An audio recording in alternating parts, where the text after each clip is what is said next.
The galaxy would spend a long time afterward arguing about when it began. Scholars would point to the Ninth Amendment of the Concord Charter, which reclassified humanity as a provisional sentience with no standing before the assay. Merchants would point to the tariff schedules, which taxed human grain at 400% and human ships at whatever number the toll wardens happened to feel that morning. Soldiers would point to the boarding actions, the confiscations, the 211 human freighters that left port and never arrived, their manifests marked as lost to hazard by clerks who had never seen a hazard in their lives. But the humans themselves, when they were finally asked, gave a different answer, and it was not the answer anyone expected. They said it began with a book. The book was not a metaphor. It was an actual physical object, bound in gray composite, 311 pages thick, and it lived in a shallow drawer beneath the sensor lectern on the bridge of a human warship called the Long Patience. It had been opened, on average, once every 11 days for 41 years. It had never once been closed. That was the whole of it. That was the thing the galaxy had failed to read. Wren Achebe-Sato was 23 years old, and her entire professional function aboard a warship of the line was to write things down and do nothing about them. Her rank was Recorder Third, which was not a rank any other navy in the Concord had ever bothered to invent. It sat awkwardly in the human command structure, below the tactical officers and above nobody at all, and it came with no weapons authority, no watch command, and no path to promotion that anyone had ever explained to her. What it came with instead was a chair. The chair was bolted to the deck 2 meters behind the captain's station, angled so that its occupant could see every display on the bridge at once, and it had been designed deliberately, by people long dead, to be slightly uncomfortable. She had asked about the chair once during her training. The instructor, a woman with burn scars up both forearms who had held the same post 30 years before, had looked at her for a while before answering. A recorder who is comfortable, she said, starts to think the job is normal. Wren had not understood that then. She was beginning to. The Long Patience hung in the dark at the edge of Hadrian's Ford, 180 kilometers off the Concord toll platform, running silent with her guns cold and her shields at rest. She was a big ship, 900 meters of dull, unlovely gray, built like something that had been designed by people who had stopped caring about how it looked around the third revision, and she carried enough firepower in her forward batteries to unmake the toll platform's escorts, and a respectable fraction of the moon behind them. She had never fired any of it, not once in the 41 years since her keel was laid. None of them had. "Contact," said the sensor officer quietly. "Freighter Chandrika's Hope, Baltimore Registry, out of Kepler Reach with a grain load. She's requesting transit." "Toll platform," said Commodore Yeva Okonkwo Ruiz without turning around. "Crotal cutters moving to intercept, 3 of them, they're painting her." The Commodore said nothing. She was a broad, heavy woman in her 60s with a face like weathered stone and a habit of standing very still, and Wren had served under her for 14 months and had never once seen her flinch. On the main display, the freighter slid forward, fat, slow, unarmed, her hull streaked with the rust of 11 years of hard runs. The 3 Crotal cutters closed on her like fingers closing on a fly. "Recorder," the Commodore said. Wren already had the book open on her knees. She already had the pen uncapped.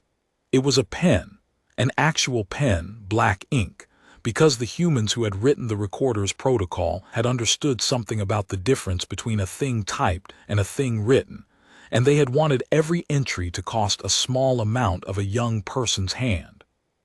"Ready, ma'am," she said. The Crotal cutters took Chandrika's Hope amidships with grapple lances, which was not necessary, because she had already cut her engines and gone dead in the water. The lances punched through her cargo skin in 4 places. 300 tons of Kepler wheat vented into vacuum in a long white plume that caught the light of the Ford's dying sun and looked, from 180 kilometers away, like something almost beautiful. Then the boarding tubes went out. The long patience had optics good enough to read the make of a man's boots at that range. She watched the whole thing. The Crotal enforcers came through the freighter's lock in their heavy amber armor, and they put the crew of Chandrika's Hope, 9 people, 4 of them under 30, one of them a cargo apprentice who could not have been more than 17, face down on the deck of their own hold. They took the cargo they had not already spilled. They took the ship's navigational core, which was worth more than the cargo. And then, because the Crotal had learned over 4 decades that there was no cost to it, they made the crew kneel in a line in front of the open airlock for 11 minutes, and they filmed it, and one of the enforcers walked down the line and struck each of them once across the back of the head with the flat of a shock baton, hard enough to draw blood, gently enough not to kill. The 17-year-old cried. That was the part Wren would remember, not the blood. The sound he made, transmitted clean across 180 kilometers of nothing by a sensor suite that cost more than his entire homeworld's annual output, because the humans had built ships that could hear everything, and had then sworn an oath to do nothing about what they heard. She wrote it down. Her hand was steady. That was the discipline. Recorder 3rd Achebe-Sato had trained for 2 years to keep her hand steady, and she kept it steady now, and the ink went onto the page in the small, clean block letters the protocol required. Entry 4417, Hadrian's Ford, Concord Toll Platform Sethan Vor, Crotal Enforcement Wing 12, 3 cutters, commanding officer unknown. Freighter Chandrika's Hope, 9 crew, unarmed, transit legal under Concord Statute 44, cargo seized without warrant, navigational core seized, crew assaulted, duration 11 minutes, no fatalities. Filmed by the aggressor for distribution.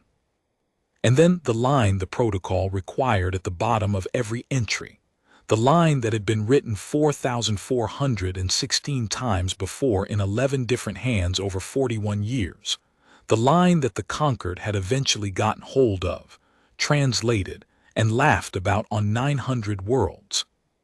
Answer withheld. She capped the pen. She closed the book, not closed it. The protocol was very specific about this. She asterisk shut it on the ribbon, which was a different thing entirely, and every recorder alive knew it, and she slid it back into the drawer beneath the lectern. Entered, ma'am, she said. Thank you, recorder, said Commodore Okonkwo Ruiz. The long patience turned, showed the toll platform her cold and silent flank, and went away into the dark. The Concord of Settled Powers had a phrase for humanity, and the phrase was the ones who write things down. It was not meant kindly. It had started as an observation and had curdled over 4 decades into something close to a punchline. The veteran arbiters used it in the assay chambers when human petitions came up on the docket, which they did, relentlessly, year after year, filed in triplicate by human envoys who never raised their voices and never left the chamber before the session was formally closed. The Ilmesh trade houses used it in their pricing memos. The Crotal used it as a toast. Because that was the thing about humanity that the galaxy could not get past. They took it. Not passively, that was the strange part, the part that had confused the Concord's analysts for a full decade before they stopped trying to understand it and simply enjoyed it. Humans were not cowards. Any Crotal enforcer who had ever tried to strong-arm a human dockworker in a bar on Tessel Station could tell you that humans, individually, were violent, stubborn, physically resilient to a degree that bordered on the medically obscene, and possessed of an appetite for personal risk that the rest of the galaxy found genuinely alarming. Humans climbed things for fun. Humans went into vacuum to fix things that could have waited. Humans, when they lost a limb, asked what the replacement schedule looked like and then went back to work. And yet, when a Concord toll cutter opened fire on a human survey ship at Greenwich Deep and killed all 16 aboard, humanity had filed a petition. And yet, when the assay reclassified humanity from associate to provisional, stripping them, in a single afternoon, of standing before the courts, of the right to arm merchant vessels, of the protections that governed even the meanest client species, humanity had filed a petition, and had continued to trade, and had continued to pay the tolls, and had continued to send their unarmed grain ships out into a galaxy that had just informed them that killing one carried no penalty at all. And yet, when the Crodal made a sport of it, and they did make a sport of it, and everyone knew, and nobody stopped them, humanity's warships had watched asterisk. Humanity's warships had always been there. That was the maddening thing. They were always somewhere on the edge of the sensor plot, big and gray and silent, with their guns cold and their names painted on their flanks in that ugly angular human script. And the names, once the Concord translated them, had sealed the matter. Forbearance, Constance, Restraint, long patience, steady hand, the waiting, endurance, even keel, slow water. 900 and some warships, and not one of them named for a fang, a storm, a blade, or a god. 900 warships named for the act of not doing something. The Concord had read that, and drawn the only conclusion that made sense to them. Here, at last, was a species that had been broken so early and so thoroughly by the shape of the universe that it had built its entire naval doctrine around the virtue of enduring. Here was a race that had confused survival with dignity. Here was a herd animal with good engineers. They were wrong. They were so completely, catastrophically wrong that the error would eventually get its own word in 9 languages. But it was, in fairness, a very reasonable mistake. Wren's father had flown a grain hauler. She was 6 when he took her up to the observation gallery on Kepler Reach and showed her the human squadron sitting at the edge of the system, 4 gray ships in a loose diamond, running dark. "That's the Constance," he said, pointing, "and the slow water, your Uncle Bem is on the slow water." "What are they doing?" "Waiting." "For what?" Her father had been quiet for a long moment. He was a big, gentle man with permanently cracked hands and a laugh you could hear 2 decks away, and he had already, by then, been boarded 11 times. "For us to be ready," he said. "Ready for what?" He had crouched down beside her, and he had said a thing that she did not understand for 17 years, and then understood all at once, in a single terrible second, on the bridge of a warship, with a pen in her hand. "Sweetheart," he said, "there's 2 kinds of quiet. There's the quiet of a man who's got nothing to say. And there's the quiet of a man who's got one thing to say, and is waiting to say it right." Her father died 4 years later. Not gloriously. Nothing in those decades was glorious. A Crodal cutter cut his hauler's engine spine at Marrow Junction as a warning to a shipping consortium he did not work for, and his ship spun for 6 days before the atmosphere ran out, and the Concord's inquest ruled that as a provisional he had held no standing to be aggrieved and closed the file. Humanity filed a petition. Wren read that petition when she was 19 in the archive at Kepler Reach, sitting on the floor between the stacks with her back against a wall. It was 11 pages long. It was scrupulously polite. It laid out, in flat and unemotional language, the facts of her father's death and the 11 statutes the Crodal action had violated, and it requested a review. It was stamped in Vesserin with a single word: "Denied." And beneath the stamp in the margin, some arbiter's clerk had written a note that was never meant to be seen by human eyes, and had been photographed anyway by a human envoy with a very good memory and a very slow hand. "They will write again." Wren sat on the floor of that archive for 4 hours. Then she got up, and she walked across the station to the recruiting office, and she signed the enlistment for the one job in the human fleet that nobody wanted. She did not sign it because she was patient. She signed it because she wanted to know why everyone else was. They told her, eventually. They told all the recorders, because you could not do the job without knowing, and because a recorder who did not know would go mad within a year. It happened in the 3rd month of her training, in a room with no windows, and it was done by a woman named Instructor Adegok, who had been a recorder for 31 years, and had entered 940 grievances in her own hand. "You think the book is a record," Adegok said. "Isn't it? It is a targeting solution." Wren said nothing. "Every entry has coordinates," Adegok said. "Every entry has a unit designation, a hull number, a chain of command, a name where we can get a name.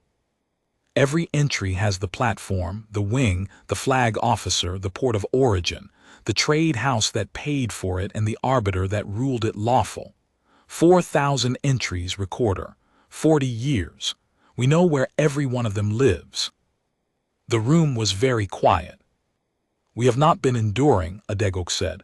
"We have been asterisk surveying." And she turned on a display, and she showed a 22-year-old girl the thing that would be called later, when it was over, and the histories were being written, the largest and most patient act of premeditation in the recorded history of thinking life. It was a map. It was every star in the Concord, and on every star, laid over it in the small, clean block letters of the human hand, was a number and a name and a note. "Why?" Wren said. Her voice did not sound like her own. "Why wait?" Adegok considered her for a long moment. "Because if we had answered the first insult," she said, "we would have fought a war. We would have won some of it and lost some of it and burned some of it, and in 20 years we'd be doing it again, and there would be no end ever, because that is what war is. It goes on." She shut off the display. "We are not going to fight a war," she said. "We are going to answer. Once. Completely. And then we are going to stop at a line we have already drawn and never cross it. And every soul in this galaxy is going to spend the rest of its history understanding exactly what it means that we stopped." She put her hand flat on the table. "That is what the patience is, asterisk for asterisk, recorder. Not to avoid the blow, to make the blow asterisk final asterisk." Wren looked at her hands. They were steady. They had always been steady. That was why they had chosen her. "When?" she asked.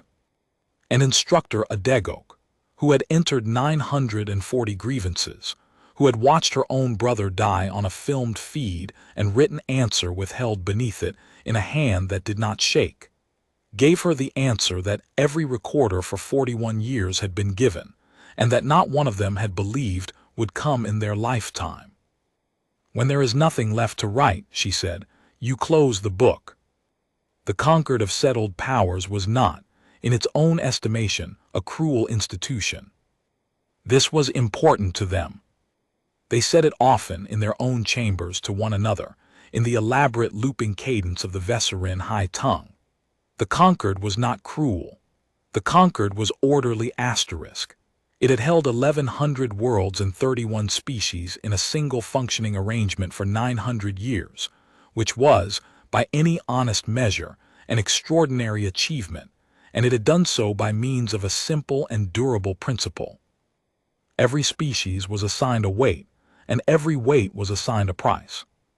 The assay measured the weight. That was its function.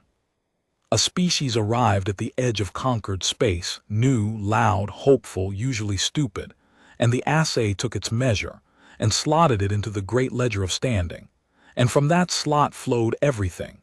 Your tariffs, your protections, your right to arm your ships, your right to be heard when someone killed you. The assay did not hate anyone. The assay simply asterisk-priced asterisk things, and a species that could be pushed and did not push back had, by the plain arithmetic of the thing, priced itself. Assurprime Dethuvan had believed this for 240 years, and he believed it more firmly on the morning of the Sable Reach hearing than he had ever believed anything in his life. He was tall even for a Vesserin, mineral-boned, pale as chalk, and he moved with the slow deliberation of a creature whose skeleton would shatter if he ever hurried. He had presided over the assay for 6 decades. He had denied, by his own count, 911 human petitions. He had also, in a locked drawer in his private chambers, kept every single one of them. He would not have been able to say why. He had told himself at various points that it was for the archive, that it was a curiosity, that it was useful to study the rhetorical patterns of a client population. None of these were true, and he knew it. The truth was smaller and stranger, and he did not look at it directly. The truth was that the human petition had never once changed. Not the tone, not the format, not the courtesy. 911 documents spanning 4 decades and a dozen human administrations, and every one of them opened with the same 7 words and closed with the same 4, and in between laid out its facts with the same flat, exhausting, unanswerable precision. No threats, no pleading, no escalation. Not once in 911 attempts had a human envoy raised his voice in the chamber of the assay. Vaughn had found this contemptible for the first 30 years. Somewhere in the last 10, without ever admitting it, he had begun to find it unnerving. You could break a species, he had done it. You could push a proud people until they screamed, and the screaming was the end of them, because once a client screamed you knew the shape of them, and the shape was all you needed. But you could not break something that would not change shape. You could only keep pushing, and eventually, this was the part he did not look at directly. Eventually, you would discover that you had never been pushing a wall at all. You had been winding a spring. Ask your prime. His clerk stood at the chamber door, the Sable Reach docket. Vaughn straightened his robes. "Bring them in," he said. Sable Reach was a human world, and it was dying. Not from war. From something older and more ordinary than war. A bad orbit, a worse harvest, and 4 consecutive years of a fungal blight that had gotten into the staple crop and would not get out. 2 million people lived on Sable Reach. 2 million people were, by the 11th month of that year, on rationed calories and falling. Humanity did what humanity does. It loaded ships. The relief convoy assembled at Kepler Reach over 6 weeks, 41 hulls, every one of them a civilian bottom, every one of them stripped of anything that could be construed as a weapon under Concord Statute 44, because a provisional species was forbidden to arm merchant vessels and humanity had never once in 41 years been caught in violation. Grain, protein mash, seed stock, medical printers. 11,000 tons of food, and the machines to grow more. And 940 children. That was the part the histories would circle back to again and again, and it was the part that had the most banal explanation of all. Sable Reach had sent its children out. That was the policy. That was what you did when the food failed. You evacuated the smallest mouths to family on other worlds, and you held on. The convoy was going in loaded and coming back with children. The children were not on the ships yet. The children were the asterisk reason for the ships. The route to Sable Reach ran through Concord space. It had to. There was no other way in. So humanity did what humanity had done 4,000 times before. It filed. It filed a transit petition, in triplicate 90 days in advance, with the full manifest of every hull, the identity of every crew member, the tonnage and nature of every cargo, and a formal request for humanitarian passage under the Concord's own charter. A right so basic that the Concord had never had cause to test it, because in 900 years no one had ever been small enough to be denied it. The assay took the petition. The assay scheduled a hearing. And the Ilmesh trade houses, who held the grain contracts on 11 worlds within 4 jumps of Sable Reach, and who stood to make an extraordinary amount of money if 2 million humans were forced to buy food at famine prices, instead of being given it for free, filed an objection. The objection was 9 words long in the end. It did not need to be longer. A provisional cargo has no standing to claim humanitarian character. The human envoy to the assay was a woman named Ilse Ferreira, and she was 59 years old, and she had been filing petitions in that chamber for 22 years. She stood in the well of the assay in a plain gray coat. on the low black stone where petitioners stood, with the tears of the arbiters rising white above her, and she made the argument. She made it well, she made it for 4 hours. She cited the charter, the precedents, the Grenig ruling and the Texel ruling, and the 800 years of Concord jurisprudence that held that food moving toward the starving was not cargo but relief asterisk, and that relief did not carry the standing of the one who sent it, because relief did not belong to the sender at all. It belonged to the hungry. It was, according to the Vesserin legal scholars who would tear it apart line by line in the decades afterward, one of the finest pieces of advocacy ever delivered in that chamber. It failed. It failed 31-4, and HFY wrote the ruling himself, and the ruling was 3 sentences long. The provisional classification attaches to the vessel, not the cargo. Relief character is a property extended by the conquered to those with standing to receive it. Humanity, being provisional, has no standing to extend or to claim it. And then the 4th sentence, which was not in the ruling and which he said aloud from the bench, because he was tired, and because it had been a long docket, and because 41 years of human courtesy had taught him that there was no cost to anything he said to them. "You may, of course," said Dethuvan, "file again." There was a sound in the chamber. It took a moment to identify. It was laughter, not much of it. A ripple in the merchant galleries quickly stifled, the way you stifle a laugh in a formal room. Ilse Ferreira stood on the black stone and let it happen. She did not move. She waited until the chamber was entirely silent, and she waited 11 seconds longer than that. And then she gathered her papers into a folder and squared them against the lectern, twice, with a small, neat click that carried into every corner of that vast white room.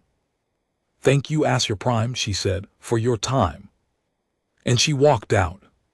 She was still, 22 years in, scrupulously polite. She bowed to the bench at the door, as the protocol required. And the last thing she did before the great doors closed behind her was to lift her head and look, for exactly 1 second, directly at Dethuvan. He would think about that second for the rest of his life, every day, every single day. There was nothing in it. That was the horror of it. No hatred, no grief, no plea. She looked at him the way a surveyor looks at a hill. The convoy sailed anyway. This confused the conquered, and it should not have.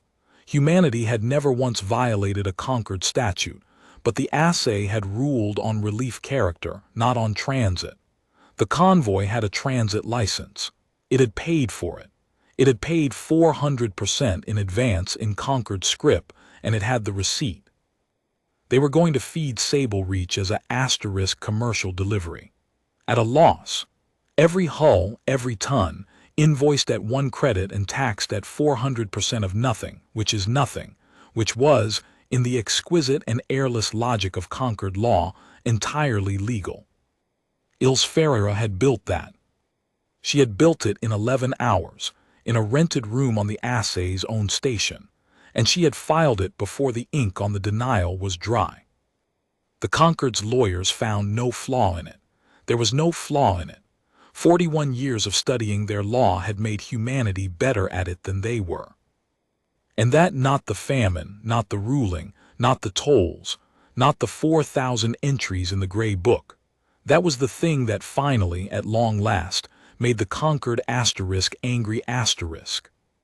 Warden Keshro of the Crotal Enforcement Directorate received the intercept order at Sethunvor on the 11th day. She was not a monster. This mattered later, and it mattered enormously, and humanity would be the ones to insist on it when nobody else would. Keshroa was 44 years old by her own species count, a career officer decorated twice, with a mate and 3 young at home on Crotal Prime, and a reputation for running a tight and uncorrupt wing in a service that was rotten with graft. She had never taken a bribe. She had never killed a prisoner. In the enormous, filthy, casual brutality of the Concord's enforcement arm, Keshroa was considered by her peers one of the asterisk good ones. She had also, over 9 years, boarded 11 human freighters, seized their cargo and put their crews on their knees, and she had never lost a night's sleep over any of it, because the humans had never fought back, and a thing that does not fight back is not a thing you have wronged. It is a thing you have processed. That is the whole architecture of it. That is how ordinary people do these things. You do not need a monster, you need a filing system. The order came down from the Ilmeshaline block through 3 layers of Concord command, and it was, on its face, entirely lawful. The human convoy was engaged in an abuse of transit. The commercial character of the delivery was fraudulent. The convoy was to be halted, boarded, its cargo impounded pending review, and its hulls escorted back to Kepler Reach. Halted, boarded, impounded, escorted. Not one word in that order said fire. Keshroa took 31 cutters and 2 heavy interdictors out to the Bellwether Corridor, which is the long, narrow, unlovely stretch of nothing between the last Concord beacon and the Sable Reach approach, and she put them across the convoy's path in a standard interdiction wall, and she hailed. And the convoy did not stop. They had children on Sable Reach, who had gone 11 days on 200 calories. That is the entire reason. There is no other reason, and there never was, though the Concord's inquest would spend 9 months looking for one. Convoy Master Ade Oyalaran had a hold full of protein mash, and a course that put him at Sable Reach in 14 hours. And behind him, he had 40 hulls full of people who had all volunteered for this run. And in front of him, he had a wall of Crotal cutters that was going to take his cargo and turn him around and put a review process between 2 million starving human beings and their food. He knew exactly what he was doing. His last transmission survives. It is not defiant. That is what makes it unbearable. Sethunvor Actual, this is Convoy Bellwether. We hold a valid transit license, paid in full, and we are carrying food to people who are dying. We are unarmed. We are not maneuvering. We will not maneuver. If you stop us, you will have to stop us. We're going to keep going. Oyalaran out. 41 hulls, not one of them altered course. They came on at a steady 11% of light, fat and slow, and lit up like a festival, running every navigation light they had, broadcasting their manifest on open channel in 9 languages, and they went into that wall of guns the way a man walks into cold water. Warden Keshroa gave the order to disable. That is what she said. That is what the recording says, and humanity would confirm it, and would keep confirming it for 100 years, even when it would have been so much easier not to. She said disable *. She meant engines. She meant a warning across the bow of the lead hull and a spine shot to leave them drifting, which was ugly and dangerous and entirely standard. She had 31 cutters. She had 2 heavy interdictors.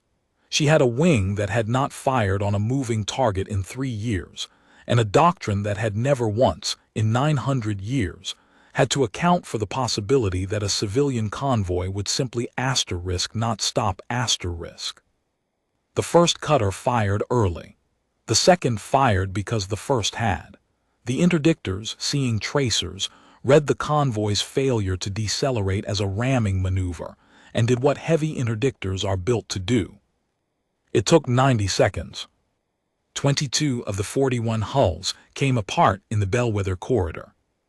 11,000 tons of grain and protein and seed stock burned in vacuum in a plume that spread for 400 kilometers, and 316 human beings, crew, medics, agronomists, volunteers, the youngest of them 19 years old, died in 90 seconds in a corridor of empty space between a beacon and a dying world, and 19 hulls, scorched and holed and venting, ran the wall and made it to Sable Reach, and unloaded, and fed what they could feed. And that is what happened. That is all that happened. That should have been the end of it.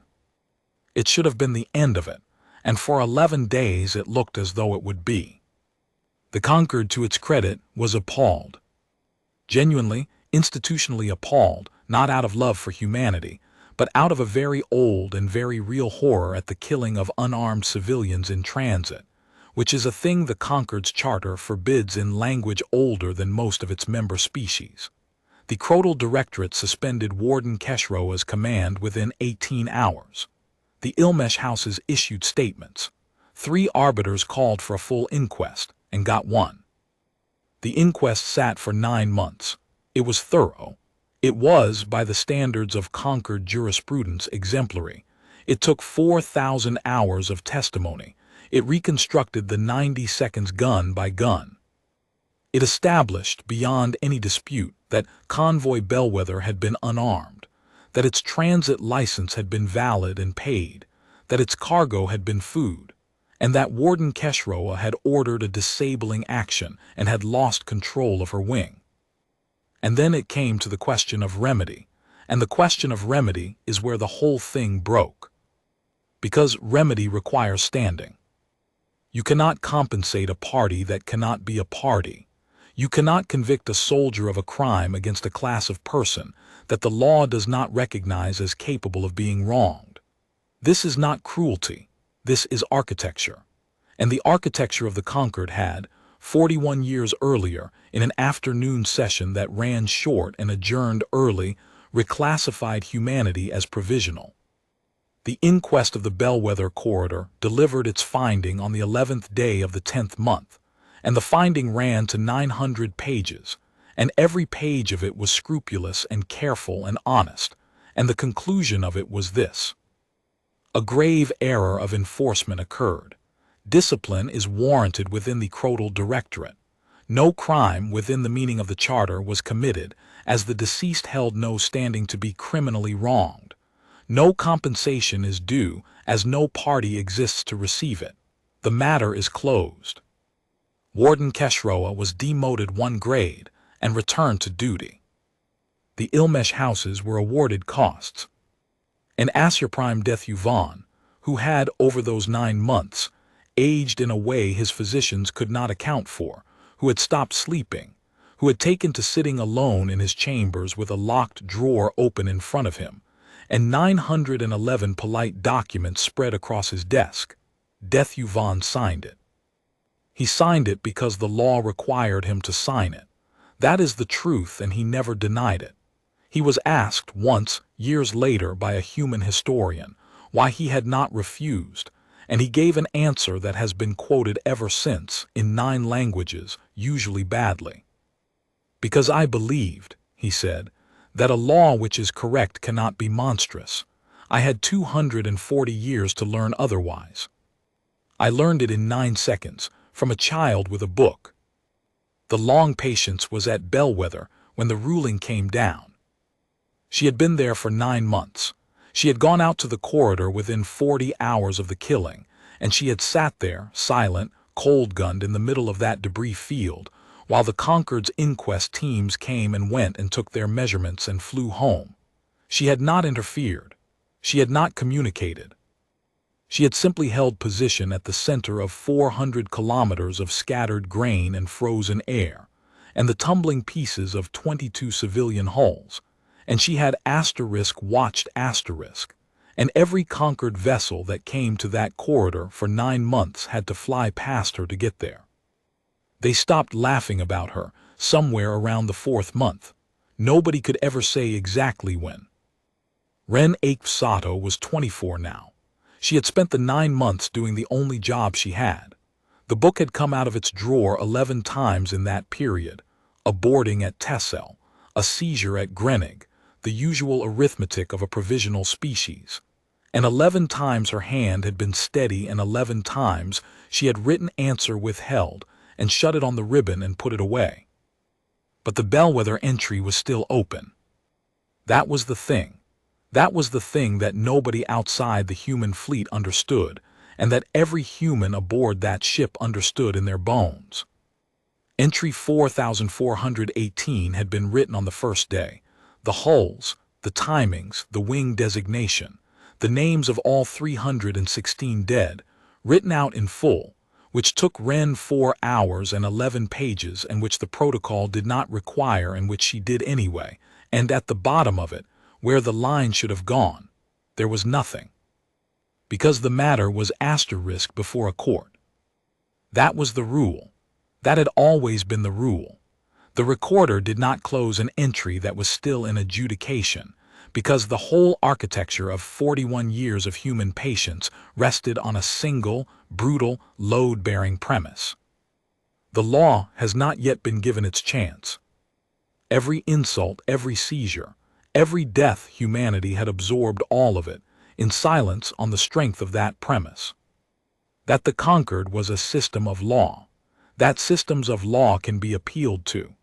That if you present a system with a fact often enough and clearly enough and politely enough, the system will eventually be forced to do what systems of law exist to do. 4,418 entries, 911 petitions, 41 years of a species holding its hand steady on the theory that there was still, somewhere in that white chamber, a door that had not been tried. The bellwether inquest was the last door. They received the ruling at 4:11 ship's time. It came in as a routine Concord legal broadcast on the open channel, unencrypted, because it was a public document, and it was carried alongside 3 trade advisories and a navigational warning about a magnetic storm in the Cassin Drift. It was not addressed to humanity. Humanity was not a party. The communications officer read it first. He read it twice. Then he stood up, which he had not been ordered to do, and he walked across the bridge and handed the flimsy to Commodore HFY without a word. The Commodore read it. She read it slowly, and she read it all the way to the end, all 900 pages of summary and finding, which took her 40 minutes, and in those 40 minutes not one person on that bridge moved or spoke. The ship hung in the debris field. The debris turned. Somewhere off the port bow, a fragment of a hull plate with the letters asterisk, whether still legible on it, rotated slowly through a cloud of frozen wheat. At the end of the 40 minutes, the Commodore folded the flimsy in half. "Recorder," she said. Wren stood up. The book was already in her hands. She came forward to the lectern, and she opened the book to the page where entry 4,418 lay unfinished, 11 pages of names in her own small, clean hand, and she uncapped the pen. The Commodore did not read her the ruling. She did not need to. Every soul on that bridge had heard it, and every soul on the ship, and every soul on 900 human warships scattered across the dark from Kepler Reach to the Cassin Drift, and every soul on Earth, and every soul on Sable Reach where the ration was down to 180 calories. "Recorder Achebe-Sato," said Commodore Achebe-Sato, and her voice was perfectly level. "What does the entry require?" And this is the moment. This is it. This is the precise second, 5:11 ship's time, in a debris field in the Bellwether Corridor, 400 kilometers from the place where 316 people had been killed for carrying food to the hungry, 9 months and 11 days after the fact, aboard a warship named for the act of waiting. Wren Achebe-Sato, 24 years old, recorder third, whose father had spun for 6 days at Merrow Junction, and whose petition had come back stamped denied, stood at the lectern with a pen in her hand and looked at the bottom of an unfinished page. The protocol was clear. The protocol had been clear for 41 years. When an entry is adjudicated, the recorder enters the finding, and beneath the finding the recorder enters the line, and the line is answer withheld. And the answer is withheld because the law has not yet been exhausted, because there is always another door, because a species that keeps writing is a species that still believes. She looked at the page for a long time. And then she said, in a clear voice, to a bridge full of people who had waited their entire lives to hear it, "There is nothing left to write." The Commodore closed her eyes, just for a second, just once. "Say it plainly, recorder," she said, "for the log." Wren capped the pen.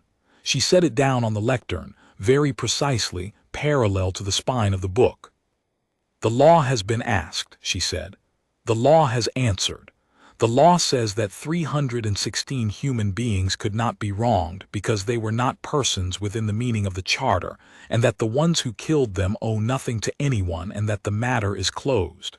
There is no appeal. There is no further chamber. There is no other door. She lifted her hand and laid it flat on the open page. There is nothing left to write. And she closed the book. Not asterisk shut asterisk it. She did not shut it on the ribbon. She lifted the ribbon out of the gutter and laid it along the outside of the cover, which is the thing a recorder does exactly once, which is the thing every human being who had ever worn that uniform had been trained to recognize on sight from 4 decades away. And she brought the gray composite cover down onto 311 pages of 41 years of holding still. It made almost no sound at all. The sound it made, and every crew member on that bridge would describe it identically, for the rest of their lives, in interviews and inquiries in quiet rooms with their grandchildren. The sound it made was small, and soft, and completely final, like a door closing in a house you are never going to enter again. Aboard the Long Patience, nothing happened for 4 seconds. Then Commodore Yeva Okonkwo-Ruiz opened her eyes and said, "Signal the fleet." "Ma'am." "Signal Earth." "Ma'am." "Bring the guns up," she said, and she said it in the tone of a woman asking for a window to be opened. "All of them." And 900 meters of dull, unlovely gray, which had hung silent in the dark for 41 years while the galaxy laughed at her name, began, slowly, and with a deep vibration that came up through the deck plates and into the bones of every human aboard her, to wake up. Here is what the Concord did not know. They did not know that the human fleet was 941 hulls, and not the 300 they had counted, because humanity had been building in the deep dark of unregistered systems for 30 years, in yards fed by the tolls they paid without complaint. And every gray warship that a Concord toll warden had ever sneered at had come asterisk back to those yards afterward heavier than it left. They did not know that the fat, slow, unarmed human grain haulers that had been boarded and stripped and mocked for 4 decades had been carrying, in their navigational cores, a passive survey package, and that every time a Crotal cutter seized one of those cores, it plugged human software into a Concord military network, and that humanity had not once, in 41 years, needed to steal a single secret, because the Concord had been asterisk taking them. They did not know that the human envoys who sat in the assay chamber year after year, filing petitions that were always denied, had been sitting in that chamber for an asterisk reason, that the chamber was the point, that the docket was the point, that 911 appearances had put human eyes on the internal schedule, the security rotation, the command lineage, and the personal calendar of every arbiter in the Concord. They did not know that the ledger was in 11 copies, on 11 ships, and that every entry carried coordinates. They did not know, most of all, and this is the thing they could not have known, because it was not a secret, because it was written on the flank of every warship they had ever laughed at, that a species which builds 900 vessels of war and names them all for restraint is not a species that is incapable of violence. It is a species that is asterisk afraid asterisk of what its violence will look like when it comes. The signal went out from the Bellwether corridor at 5:17. It was not encrypted. That was deliberate. It went out on every Concord commercial band in 9 languages on a repeating loop, and it was received simultaneously on 1100 worlds, and it consisted of one sentence in the flat and unemotional register that 4 decades of human diplomacy had made famous. The book is closed. Nobody outside humanity knew what it meant. Within 4 hours they would. 4 hours later, every military installation in the Concord of Settled Powers received a document. It was not a threat. Humanity, in the entire span of what followed, never issued a threat, not once, and this was noted afterward with something close to bewilderment. What they issued was an asterisk schedule. It ran to 40 pages. It was in 9 languages. It named by installation, by hull number, by wing designation, by flag officer, every military asset and every enforcement organ of the Concord that appeared in the ledger, 4,418 entries, 41 years of coordinates, and it stated beside each one a time. And at the top of the first page, in the small clean block letters that 100 generations of Concord clerks had learned to associate with harmless human paperwork, it said this: "This is the answer. It will take 9 days. It will fall on the fleets, the enforcement directorates, the toll platforms, and the institutions that ruled the killing of our people lawful. It will not fall on your cities, your harvests, your hospitals, your children, or your homes. Evacuate the listed positions. We will not fire on a station that has struck its flag. We will not fire on a lifeboat, a hospital ship, a civilian hull, or a world. At the end of the 9th day we will stop, and we will not resume, and we will never do this again." You may of course file an objection. Nobody evacuated. Of course nobody evacuated, would you? The Concord had 1,100 worlds, 400 years of unbroken military dominance, and a combined battle line of 6,000 capital hulls, and it had just received a homework assignment from a species that had spent 4 decades saying *thank you while being robbed. The Crotal Grand Directorate laughed and went to alert. The Vesserin Fleet Command laughed and did not. The Ilmesh houses, who had lawyers, read the schedule very carefully, noticed that the trade lanes were not on it, noticed that the asterisk worlds were not on it, and quietly began to move money. At Sethan Vor, Warden Keshroa, demoted 1 grade, restored to duty, commanding the same wing in the same chair, read the schedule and found her own name on page 11. Enforcement Wing 12, Toll Platform Sethan Vor, Day 2, 900. Her adjutant asked if she wanted to signal for reinforcement. Keshroa sat for a long time with the document in her hands. She was thinking about a corridor. She was thinking about 41 hulls that did not stop, coming on at 11% of light with all their lights on, and the thing she had never told anyone, which is that in the 90 seconds it took her wing to kill them, she had understood for one clear and horrible instant, before the training took over, exactly what she was looking at. She had been looking at people who had decided that something was worth more than their lives, coming on slowly, with their hands open in the dark. She had not known then that there was a whole species like that. "No," she said, "signal the crew. Anyone who wants off this platform has until day 2. "Warden." "Anyone," she said. The first day fell on the fleets.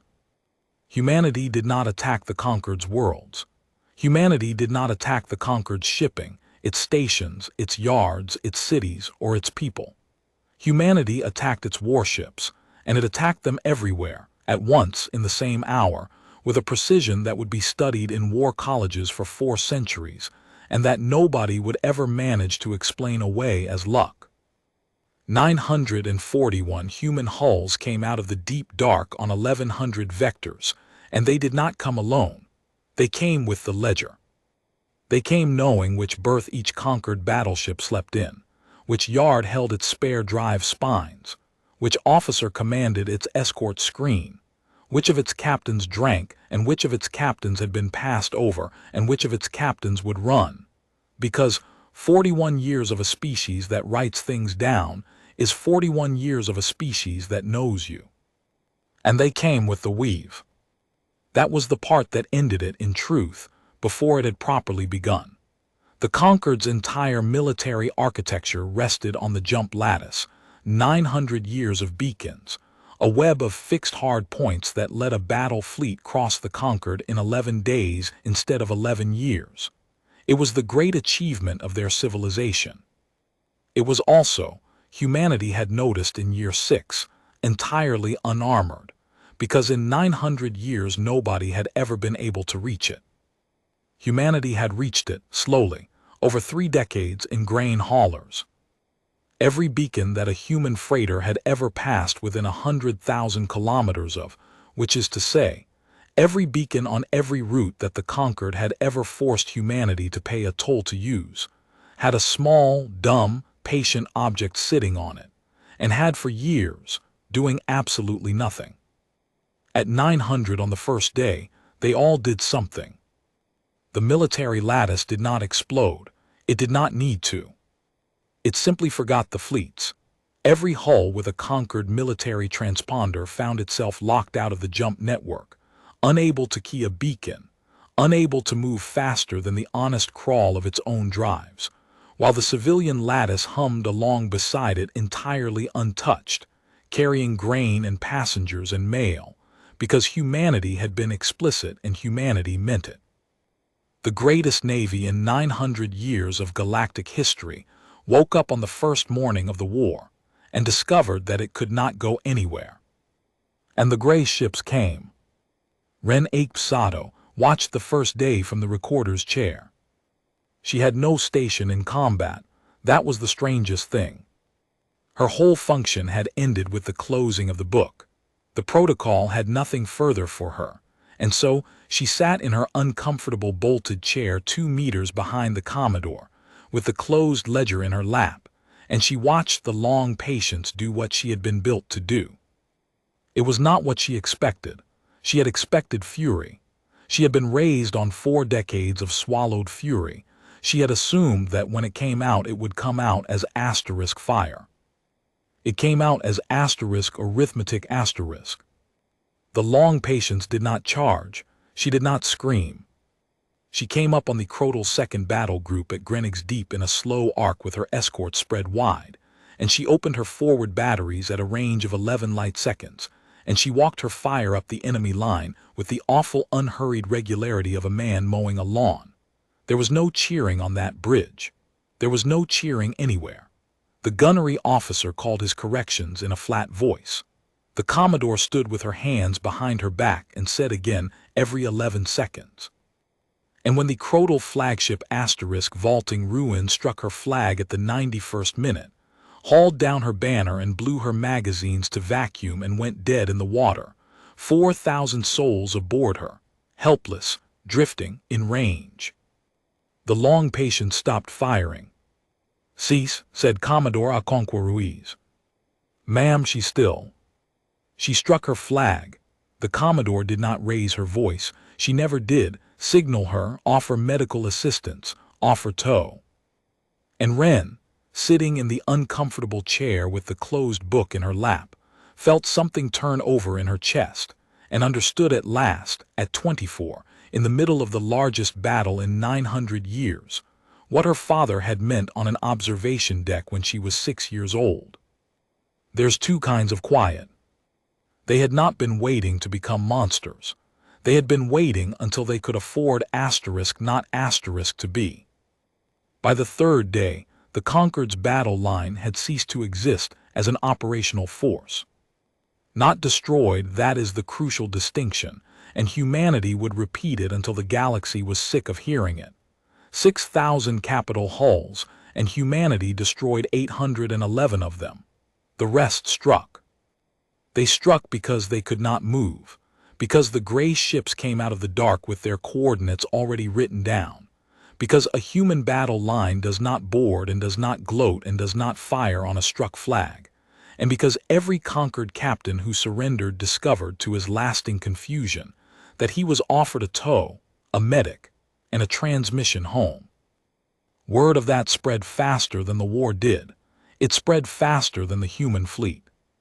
By the 4th day, conquered squadrons were striking their flags at the sight of a human hull on the plot, and humanity was asterisk towing them home, and the Crotal High Command was screaming about cowardice into a lattice that would not carry their voice. The 5th day fell on the toll platforms. There were 209 of them, and every one of them was in the ledger, and every one of them had 4 decades of human freighters in its logs.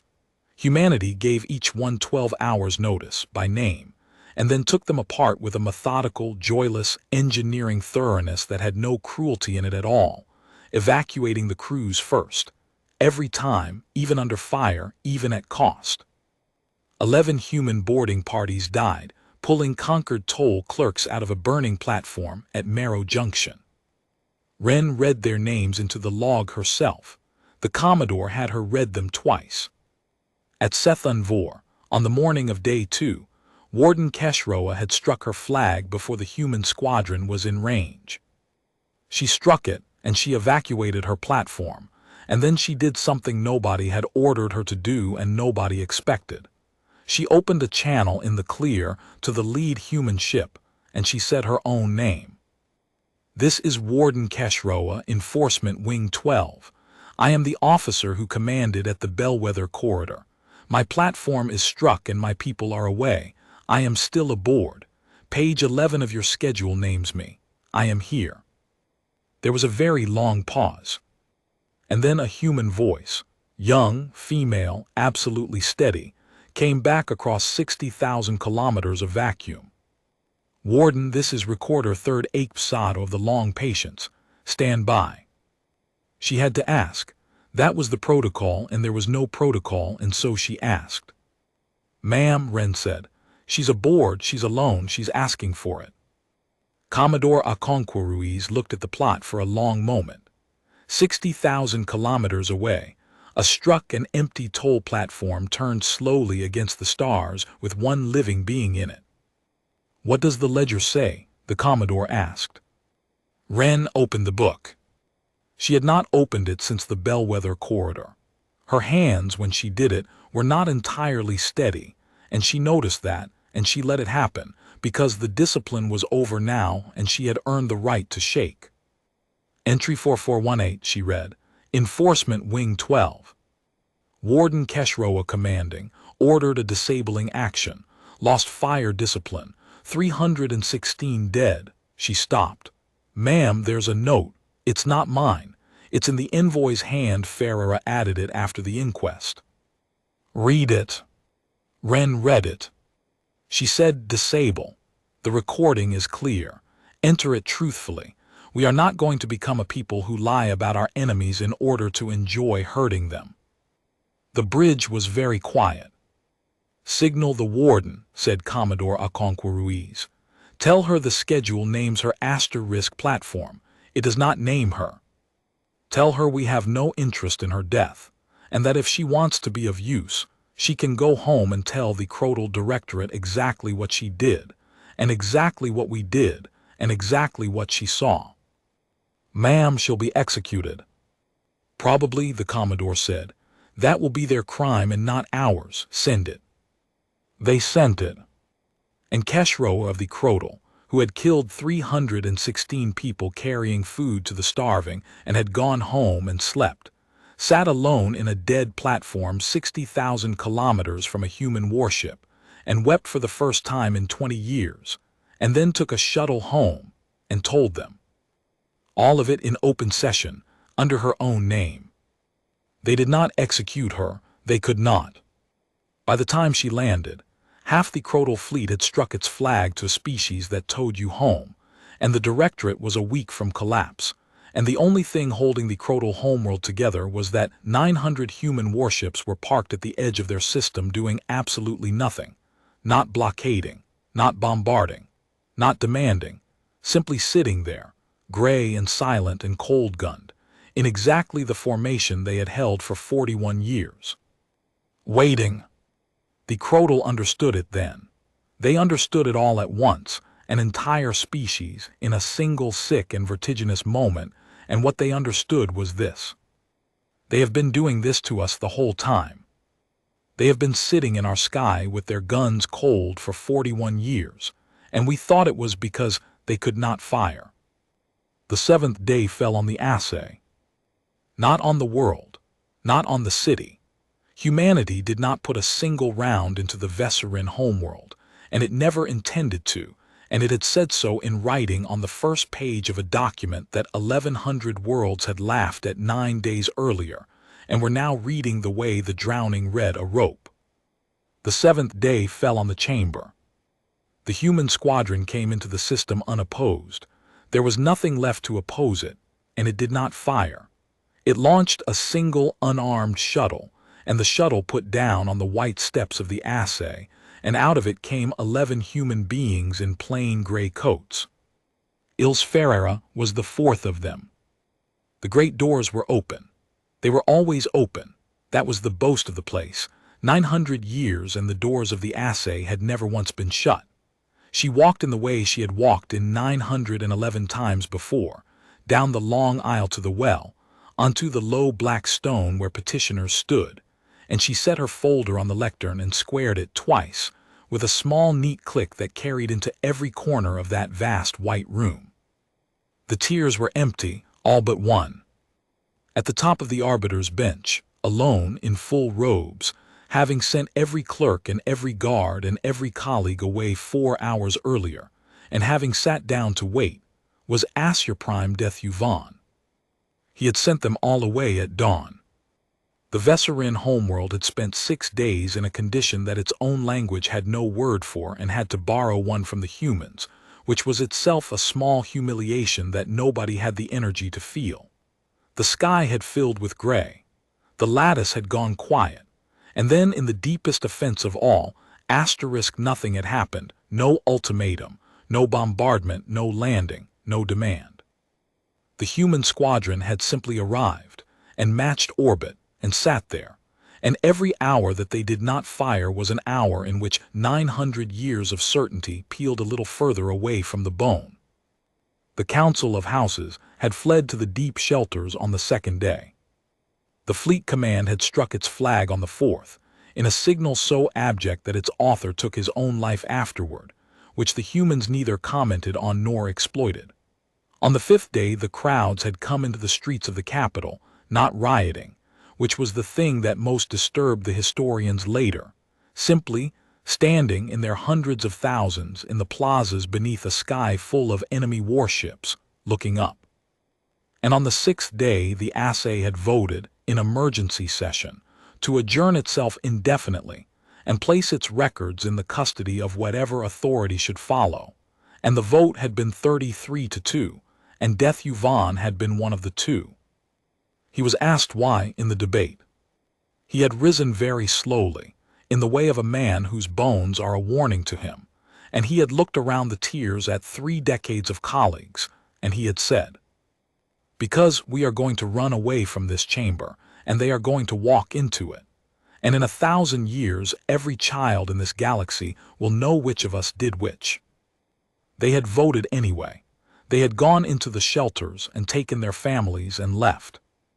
So he had sat, on the 7th morning, alone in the highest seat of the greatest court in 900 years of galactic history, in an empty room the size of a cathedral, with the doors standing open as they had stood open since the founding, and he had waited for the gray ships to send whatever it was they were going to send. He was 240 years old. He had denied 911 petitions. And he had done the arithmetic, because he was, at the last, an Assur, and the arithmetic was the only prayer he had ever learned. 9 days. 811 hulls destroyed and 5,000 more struck, towed, crewed, fed. 209 toll platforms taken apart with their clerks lifted out first at a cost of 11 human boarding parties dead. 2 enforcement directorates dissolved. 6,000 years of collective naval tradition ended inside a working week. And not one city, not one hospital, not one grain silo, not one orbital farm, not one water reclamator, not one school, not one child on any of 1,100 worlds. Vaughn had run the numbers 100 times in 6 days, and every time they came out the same way, and every time the answer sat in his chest like a swallowed stone. They could have done anything. That was the finding. That was the whole finding. And it would be the finding of every honest inquiry conducted anywhere in the galaxy for the next 4 centuries. On the 3rd day of that war, the conquered had lost the ability to prevent literally any outcome the human fleet chose to impose, and the human fleet had known it, and the human fleet had gone on executing a schedule it had published in advance, to the hour, without deviation, without extension, without one single opportunistic strike against a target it had not already named on the first morning. An entire species had held a knife to the throat of the galaxy for 9 days, and had not moved its hand by so much as a millimeter, beyond the line it had drawn for itself before it began. Vaughn had spent his whole life pricing things. He could not price that. There was no column for it. The assay's entire methodology, 900 years of it, rested on a single premise so deep that nobody had ever thought to write it down. That power, once acquired, is used asterisk, and that the measure of a species is therefore how much power it can be trusted with before it becomes dangerous. And here came a species that had acquired absolute power on a Tuesday, and had used exactly as much of it as it had said it would, and had then gone home to feed a colony. The premise was wrong, not the ruling. Not the schedule, not the classification. The premise. He thought about the note in the margin, the one he had never written but had certainly authorized in spirit by 4 decades of silence. They will write again. He had read it once in a clerk's hand, and he had smiled at it, and he had turned the page. He thought about a woman in a gray coat squaring a folder against a lectern with a small neat click. He thought about 316 people coming on at 11% of light with all their running lights lit, unarmed, not maneuvering in the dark.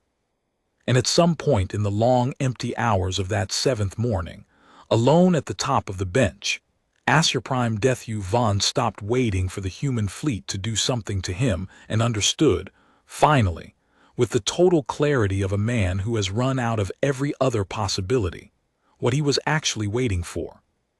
He was waiting for the docket. The great doors were open. They had always been open. And at the 11th hour of the 7th day, across a floor of white stone the size of a field, in an empty chamber in a fled capital under a sky full of guns that would not fire, he watched 11 human beings in plain gray coats walk in through those doors, unarmed, unescorted, in no hurry at all, and come down the long aisle toward the well, exactly as they had come 911 times before. And the 4th of them stepped up onto the low black stone where petitioners stood, and set a folder on the lectern and squared it. Once, twice. Clicking. The 2 of them looked at each other across 900 years of white stone. "Envoy Ferreira," said Vaughn. "Ask your prime. You have come to close the chamber." "I have come to file," she said. And she opened the folder. It was a petition. Of course it was a petition. It was 11 pages long. It was scrupulously polite, and it opened with the same 7 words that 911 human petitions had opened with for 41 years, and Vaughn, who had every one of them in a locked drawer in his private chambers, who had not slept in 9 months, who had signed a ruling he knew to be monstrous because the law required it, heard those 7 words spoken in that room for the 912th time and put his hands over his face.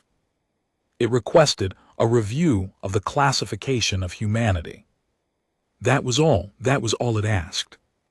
After 9 days in which a species had dismantled the greatest military power in the history of the galaxy without touching a single city, after 811 capital hulls destroyed and 5,000 more struck and towed, after 209 toll platforms taken apart plate by plate, humanity walked into the chamber that had ruled its dead to be nothing and asked, in writing, in triplicate, for a review.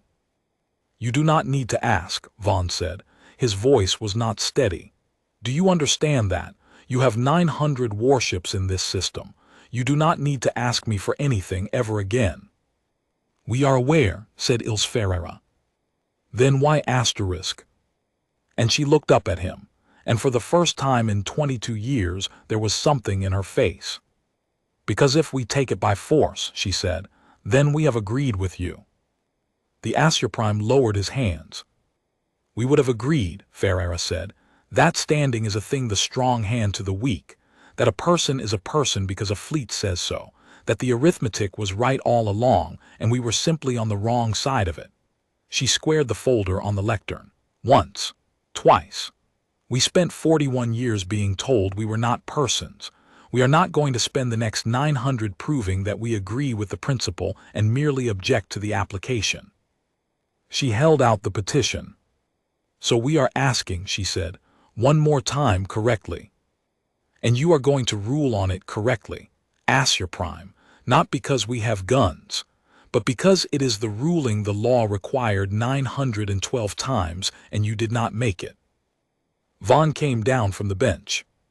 He came down the long white stair, alone in the empty chamber, an old man of 240 years with a skeleton that would shatter if he hurried, and he crossed the floor to the low black stone where petitioners stood, and he stopped in front of a woman in a gray coat. An HFY Death Vaughn, who had denied 911 human petitions, took the 912th in both hands. "It is granted," he said. Then he sat down on the steps of his own bench, in his robes, in front of 11 human beings and 900 years of white stone, and he asked her a question. "Will you tell me their names?" "Whose names?" "The 316. He was not looking at her. "I signed a document that said they could not be wronged. I have read the document 1,000 times. It does not contain their names. It does not contain one of them. I have looked." Ilse Ferreira stood on the black stone for a long moment. Then she opened her folder to the back, where there were 11 more pages that were not part of any petition, and she began to read. She read for 4 hours. She read every name. And the HFY of the Concord of Settled Powers sat on the steps of his bench in an empty chamber and listened to all of them, and did not move, and did not speak. And when it was over, he was found to have been weeping in the manner of his species, which is silent and which stains. The 9th day came. There was almost nothing left on the schedule. The fleets had struck. The platforms were gone. The enforcement directorates had dissolved, some formally, most simply by ceasing to answer their own signals. 1,100 worlds sat under a sky full of gray warships and waited for the hammer that the entire history of their civilization told them was coming, because that is what happens on the 9th day, that is what has always happened, that is what they would have done.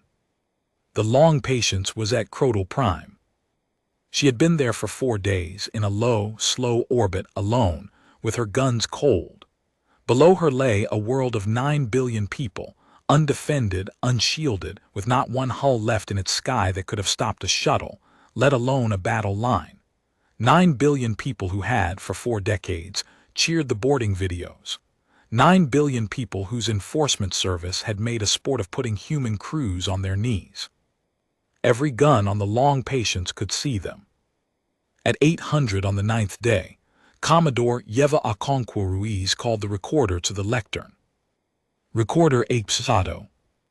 Wren came forward with the book. "Open it," said the Commodore. Wren's hands went still. It had been closed for 9 days. It had been closed since 5/11 in the Bellwether Corridor, and every human being alive knew what that closing had meant, and there was no protocol at all for what came next, because in 41 years of drafting and redrafting the recorder's discipline, nobody had ever quite believed they would get this far. "Ma'am," she said, "the book is closed." "I know it is." "If I open it." "Recorder." The Commodore turned around and looked at her, and Wren saw, for the first and only time in 14 months, that Achebe-Sato was frightened.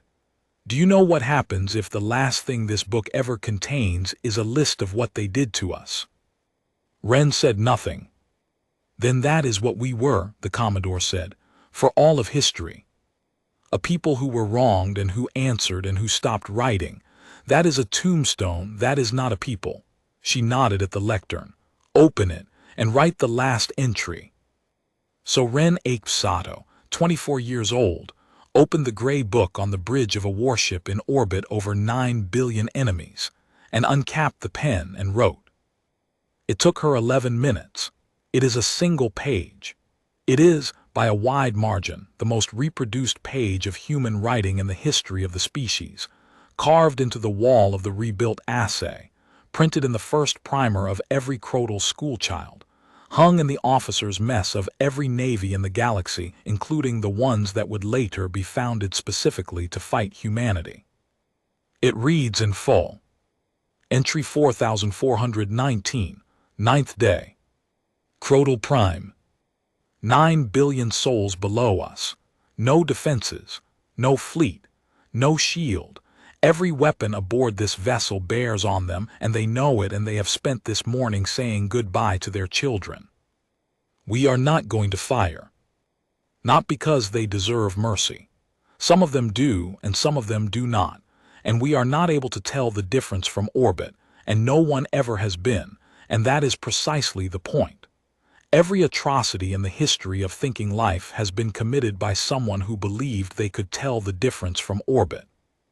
We waited 41 years so that, when this hour came, we would come to it as ourselves. The fleets are gone, the platforms are gone, the tolls are gone. The court that ruled our dead to be nothing has ruled otherwise, in its own chamber, under its own law, of its own hand. That is the whole of what was owed, and it has been paid. The answer is complete. And at the bottom of the page, in the place where 4,418 entries had said answer withheld, in a young woman's small clean block letters, it said, Answer given, nothing further is required. She capped the pen. She shut the book on the ribbon, shut asterisk it. On the ribbon, the way a recorder shuts a book that is going to be opened again, and she slid it back into the shallow drawer beneath the lectern, and she stood there with her hand on the drawer for a second longer than she needed to. Entered, ma'am, she said.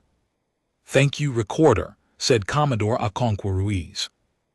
At 900 on the 9th day, in the sky over Crotal Prime, 941 human warships powered down their weapons in unison and went home. That is the part the galaxy could not get past. Not the 9 days. The 9 days were terrible and comprehensible. Every species in the Concord had a history full of 9 days. What broke them? What genuinely broke something in the collective mind of 1,100 worlds and rebuilt it into a different shape was the 10th morning. They woke up, that was all.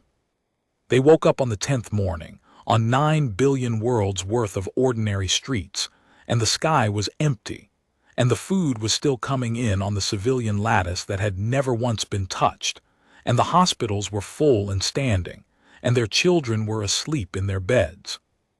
And the ones who had done it were asterisk gone asterisk. They had not stayed. They had not garrisoned. They had not demanded tribute or hostages or thrones or the ritual humiliation that every conqueror in the recorded history of that galaxy had demanded as a matter of course.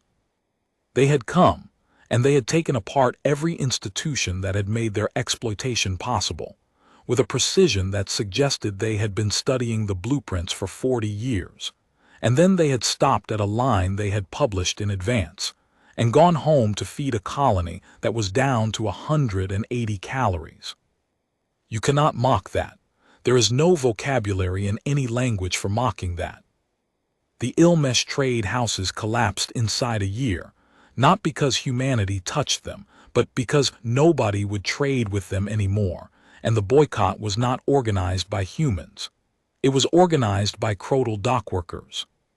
The assay was dissolved and rebuilt on a charter whose first article contains no classifications at all, and the human delegation voted against that charter twice, on the grounds that it gave humanity a permanent seat and no species should have one, and were overruled, and accepted the ruling in writing politely. And the phrase, the ones who write things down, went through a change so total that within a generation its old meaning had to be explained to children with footnotes. They still say it, everyone says it, it has simply stopped being a joke. Now it is what you say to a rival across a negotiating table when you have pushed too far, and you feel the room go cold. Now it is what a Crotal drill sergeant says to a recruit who is enjoying the shouting too much. Now it is what an Ilmesh mother says to a child who is tormenting something small. Careful, that one is not weak, that one is only writing it down. Wren Achebe-Sato left the fleet at 27. She had been offered everything. Rank, a ship, a seat, a statue. The Vesserin wanted to put her in white stone in the atrium of the rebuilt assay, and she declined in writing in triplicate with a courtesy so complete that they framed the refusal and hung that instead, which she thought was funny and which the Vesserin did not. She went home to Kepler Reach. She married, she taught. And in the 40th year after the 9th day, when the first ships of a new power came out of the dark on the far side of the Cassin Drift, loud and hungry, and entirely certain that a galaxy which had disarmed itself was a galaxy that could be taken, a delegation came to her house, because the fleet had a question, and there was exactly one living person qualified to answer it. They found her in her garden. She was 64 years old. She had a book on her knees. It was gray. It was bound in composite. It was 311 pages thick, and it was blank, and it had been blank for 40 years, and she had carried it out into the garden with her every single morning of those 40 years and opened it and looked at the first page and closed it again. "Ma'am," the young officer said, "the Admiralty wants to know what to do." Wren Achebe-Sato looked up at her, 22, maybe 23, with steady hands and a face that had not yet learned what it was going to have to learn, and she thought about a man crouching down beside a 6-year-old on an observation deck and saying that there were two kinds of quiet. "Do," she said. "You're going to sit at the edge of their sky with your guns cold, and you are going to let them mock you, and you are going to write down every single thing they do." "For how long?" "For as long as there is a door left to try," Wren said, "because we are not going to be the ones who move first, not ever. That was the whole price, and we already paid it, and we are not going to spend what we bought." She stood up. She was not a tall woman, and she was not young anymore, and she handed the young officer a blank gray book with a ribbon in the gutter and closed her hands around it. "They'll call it weakness," she said. "They always do. Let them. Let them build their whole strategy on it, and their whole doctrine, and their whole idea of what we are. Let them put it in their schools. And on the day they finally cross the line we drew and there is nothing left to write." She looked out past her garden, past the low roofs of Kepler Reach, at a sky where 941 gray warships had once hung silent for 41 years, while a galaxy laughed at their names. "You will find," said Wren Achebe-Sato, "that the whole galaxy already knows exactly what happens next. That is what we bought. That is what the price was for. They only had to learn it once." The young officer looked down at the book in her hands. Then she went back to her ship, and took it out to the edge of the dark, and opened the first page, and began, in a small clean hand that did not shake, to write.